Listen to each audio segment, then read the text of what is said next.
Hello नमस्ते अस्सलाम वालेकुम एंड सत श्री अकाल। अजीज दोस्तों, आज की खबर बड़ी ही हॉट टॉपिक पर होने वाली है। ये ऐसी खबर है कि जो इस वक्त सबसे ज्यादा ट्रेंडिंग टॉपिक बना हुआ है। ये खबर ऐसी है कि पूरी दुनिया में एक हलचल मच गई है कि इस्लामिक ब्लॉक कैसे वजूद में आ रहा है और क्या पाकिस्तान इसमें पहल कर रहा है और अरब इस्लामिक जो नेटो बनाई जा रही है उसमें अभी तक बायलैटरल साइन किसने किए हैं। तो आइए उस खबर की तरफ बढ़ते हैं कि सऊदी अरब और पाकिस्तान ने एक ऐसा दिफाई मुआहदा साइन कर लिया है जिसने पूरी दुनिया को चौंका दिया है। ये महज एक कागज पर लिखा हुआ समझौता नहीं बल्कि एक ऐलान है कि अगर अब पाकिस्तान पर कोई भी हमला हुआ तो सऊदी अरब पर हमला तस्वुर किया जाएगा और सऊदी अरब अपने खिलाफ हमला समझकर उसके खिलाफ कार्रवाई करेगा। और अगर सऊदी अरब पर कोई भी मुल्क मैली आंख से देखेगा तो पाकिस्तान उसका दिफा हर हद में यकीनी बनाएगा।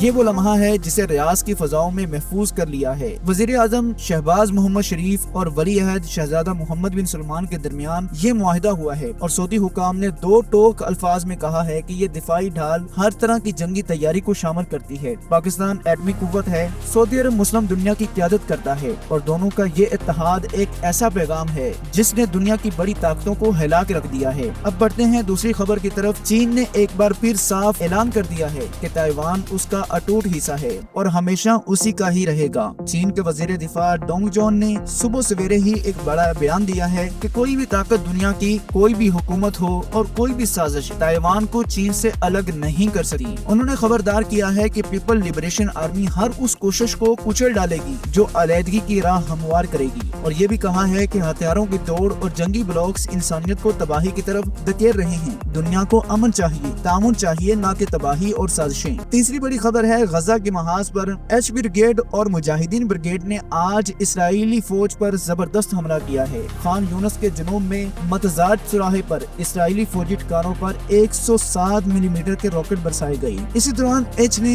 इसराइली टैंक को बैरली बम से उड़ा दिया और मार्टर गोलियों से भी तबाही मचाई है। इसराइली मीडिया भी अब इसको तस्लीम कर रहा है कि हालात उनके हाथ से निकल रहे हैं। बेल बेल्सन अस्पताल में हेलीकॉप्टर के उतरने और मरकावा टैंक के निशाने पर आने की खबरें भी सामने आ रही हैं। गजा एक बार फिर दुनिया को बता रहा है कि ये जंग फौजी ताकत से नहीं बल्कि ईमान और जुनून से लड़ी जा रही है। चौथी खबर हिजबुल्लाह के पैगाम की है। शेख नईम कासिम ने जख्मियों से खिताब करते हुए कहा, इसराइल एक गाज़ब और जालिम रियासत है और इसका जवाल यकीनी है। उन्होंने कहा कि तुमने जख्म खाए मगर सर नहीं झुकाए, तुम ही असल मुजाहिद हो और तुम्हारी फतह यकीनी है। उन्होंने इसराइल को खबरदार किया कि हक के सामने जुल्म कभी कायम नहीं रह सकता।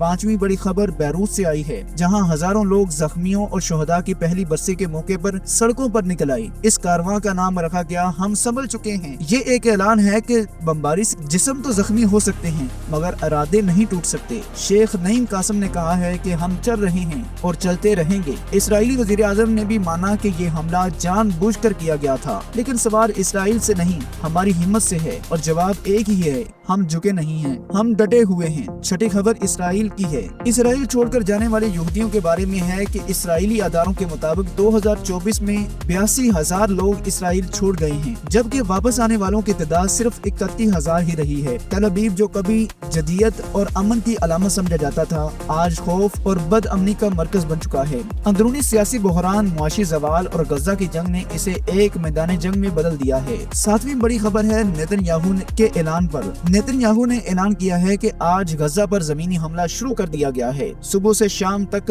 83 फलस्तीनी शहीद कर दिए गए हैं। सिर्फ गजा में अभी तक 61 लोग लुकमाए अजल बने हैं। अल-शिफा अस्पताल के करीब एक पूरी फैमिली पर बमबारी की गई है जिसमें 13 अफराद एक साथ शहीद हुए हैं। तल हवा, हयल दराज और मगरचा में भी तबाही फैलाई गई है। नुसरत में भी बच्चों को निशाना बनाया गया है। ये सब कुछ नेतन्याहू के उस ऐलान के बाद हुआ कि अब गजा को जमीनी कार्रवाई के जरिए तबाह किया जाएगा। ये सिर्फ जंग नहीं बल्कि इंसानियत के खिलाफ सबसे बड़ा जुर्म है। आठवीं खबर लंदन में होने वाली उस खुफिया मुलाकात की है जिसमें शामी वजीर खारजा और इसराइली वजीर स्ट्रेटेजिक अमूर के दरमियान 5 घंटे बातचीत हुई है और अमरीकी नुमाइंदा टॉम براک بھی موجود تھے۔ اصل مقصد تھا کہ حزب اللہ اور ایرانی افواج کو جنوبی شام سے دور رکھا جائے۔ اسرائیل چاہتا ہے کہ سرحدی علاقہ فوج سے خالی ہو اور صرف اقوام متحدہ کی سیکورٹی موجود رہے۔ ہارٹیز اخبار نے اسے مستقبل کے تعلقات کا ٹیسٹ اقرار دیا ہے۔ نویں بڑی خبر ہے، ایران نے دبنگ جواب دیا ہے۔ ایرانی وزیر خارجہ کے ترجمان اسماعیل باغری نے امریکی وزیر خارجہ مارکو روبیو کے بیانات کو بکواس قرار دے دیا ہے۔ انہوں نے کہا ہے کہ ایران کسی دباؤ میں آنے والا نہیں ہے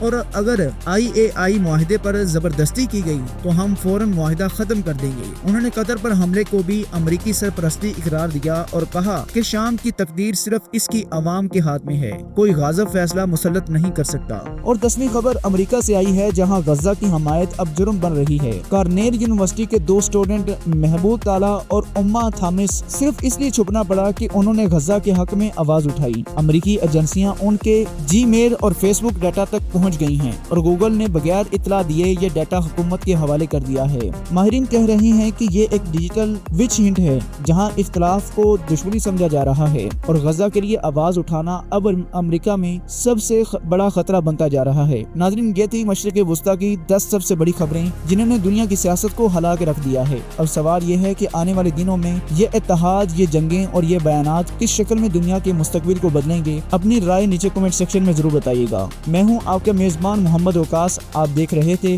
ہماری آج کا پرائم ٹائم شو دنیا بھر کی خبریں۔ ہمیں دیجیے اجازت، اللہ حافظ اینڈ ٹیک کیئر۔ السلام علیکم ورحمۃ اللہ وبرکاتہ۔